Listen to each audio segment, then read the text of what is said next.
one time, I'm going to ask these people what they thought about the game real quick. You're going to hear this from some fans. Then we're going to get back to talking spicy.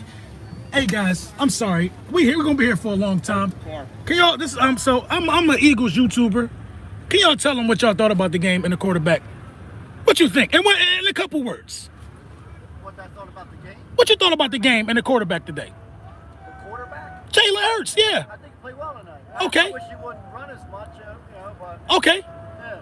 But I think he's getting better week by week. So you see the progression and the development? I definitely do. Oh, right. He needs to start maybe not looking, just focusing on wide receiver. He needs to check down sometimes. No, bro. He had 2 guys for 80 yards, another 2 for 69. What Devontae had 80? Devontae had 80. Dallas Goedert had 80. And what happened? AJ had about 60 plus, and it was somebody else. 60? Yeah, early, but he put. No, I'm saying I thought AJ had. Right, the way.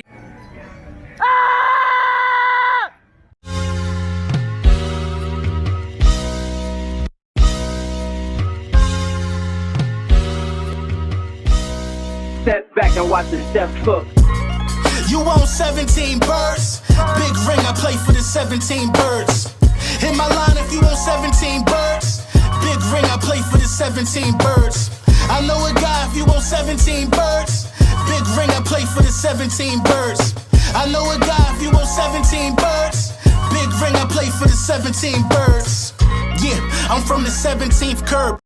Yes, sir. Yes, sir. Yes, sir. Yeah. Lil Brunson back at you with the back at you, and I'm the best reporting on the Eagles. Listen, before we get into the meat and potatoes, I got to let y'all know that the Hurt season hats are definitely still in effect. They still in stock. If you order within like the next 48 hours, you should definitely have it before Sunday. So make sure you tap in. I can't make no promises. I know if you order today, you'll definitely have it. You know, my man said he's going to get them out ASAP. My guy, Print Champs. So listen, man, do it.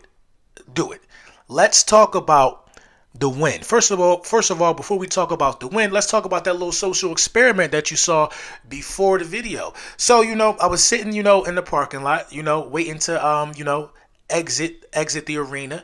And I stopped. I'm like, I just want to know what these casual Philadelphia Eagles fans out here chilling, look like they might have just tailgated, probably didn't go in. I want to know, what did they think about Jalen Hurts' performance?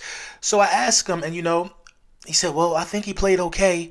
He just needs to not focus on one guy and stop being so quick to run. He was 80% completion percentage, man. He hit 8 different receivers, bro. 4 of those guys had over 50 yards in this game. What are we talking about? And he ran for 50 yards while throwing for 333 yards. What is it that you guys don't see at this point? What is it that you don't see? And I think that me capturing that moment basically shows us all that what we have to live through in defending our quarterback, who is clearly improving. The game looked so slow for him yesterday. I almost felt bad for Minnesota. That was very Tom Brady-esque, the way he carved them up. Very Tom Brady-esque. You know what I mean? He did. It was a statement win for him, bro. A statement performance for our quarterback, and you can't be mad at that, bro. You got to just say he did his job today. He played great. He played amazing. In my opinion, it was the best game of Jalen Hurts' career. People have film on him now. They know he's a threat with his legs, but they forgetting that he a threat with his arm. They forgetting it. I love how the Philadelphia Eagles yesterday integrated, Smitty. He was 7 targets, 7 receptions.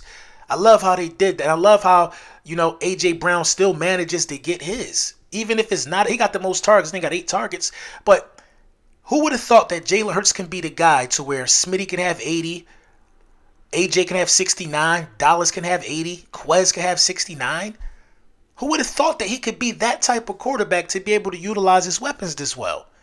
I'm very, very proud of Jalen Hurts, man, because this is a testament of the hard work that he put in. All the stuff that you saw yesterday is a testament to all the hard work that Jalen Hurts put in, bro.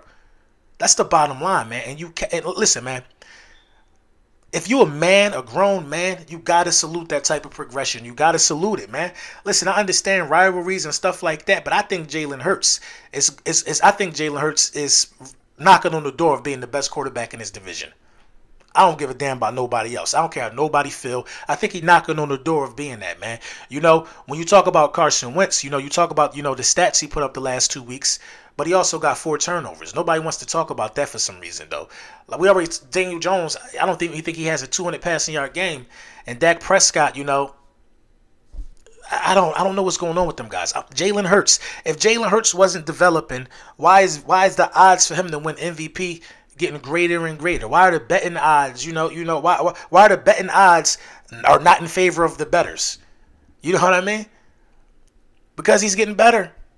He's getting better. So you know I feel like kind of like I don't want to say a weight was lifted off my shoulders me watching this performance live. I feel like I can trust him way more, man. And, you know, I'm proud that he's my quarterback. So, you know, Victory Tuesday. This one go to Jalen Hurts. This victory goes to Jalen Hurts. This is what we drinking out of all week. And, you know, just shout out to Jalen Hurts, man. Darius Slay.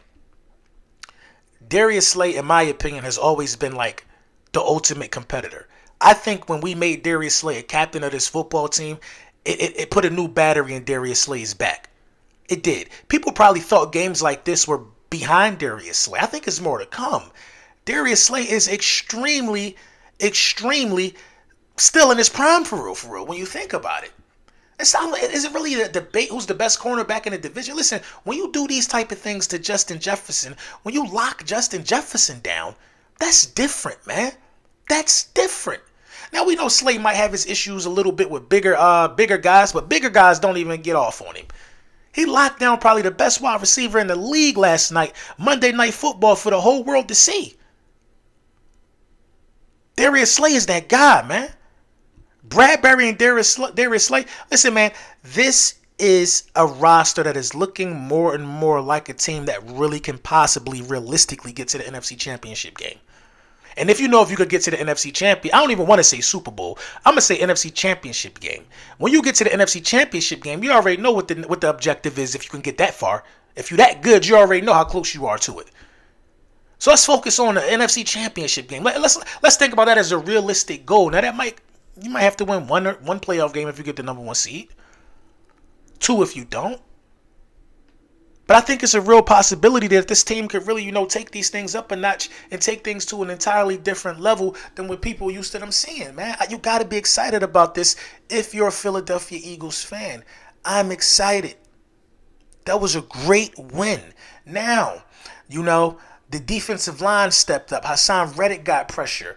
Maddox with a pick. Bradbury had a pick 6. What are we at? 4 picks in 2 weeks? When does this happen for the Philadelphia Eagles? I can't wait for the All-22 film to come out because, a lot of people was getting pressure on Kirk Cousins. When you see a lot of these Kirk Cousins interceptions, think about who was there putting the pressure there. Think about what was happening in that pocket when he threw those balls too early. Everybody want to say Kirk was bad. No, we were good. We were good. The All-22 film is going to prove this. Listen, I was there, bro. Kirk made bad decisions. Kirk should have ate some sacks so he can get a couple field goals in the red zone. Kirk was forcing passes. And what makes guys force passes? Great pass rushes. Great defenses. We rattled him. That's why he looked like that. You know who didn't rattle him? Green Bay. That's why he looked like that. Now what's funny is that, it's Kirk Cousins. Y'all know what Kirk Cousins do on Monday Night Football. Listen, man. We know what we do on Monday Night Football at home. I ain't worrying about who it was or what happened to who. I know we 2-0. That's all I know. And I know the Minnesota Vikings are probably the best team that anybody in our division has beaten. Clearly. So we're going to talk about it, man. This week, the keys to victory against the Washington Commanders. We now, as Philadelphia Eagles fans, have to deal with guys trying to tell us about a guy that they had for 2 games. You know what I mean? We had this dude for 4 years, right? They got 2 games, and they trying to tell us how to feel about Carson Wentz. When we all know the good, bad, and ugly of Carson Wentz, we know that Carson Wentz is going to have great stats. Everybody wants to point out the 27-7 thing, you know what I mean, during the course of the year. But they forget about how many fumbles he had early in his career. They forget about, he got 4 turnovers already, 2 games. They don't talk about that portion of it until they start to scratch their head and ponder, well, his stats are good, but what's really the problem with him? Why? Because he turns the ball over. He stands in the pocket on third downs like a deer in the headlights. Yeah, he gonna throw some good garbage time numbers up. But he going down week 3 too. It is what it is, man. Let me know what y'all think in the comments. Get ready for the keys to victory this week. Also, get ready for the All 22 with me and Philly Mike as soon as that drops today. You know what I mean? We're going to get out our week 3 picks. It's just going down, man. It's just one of them days, man. You know the vibes.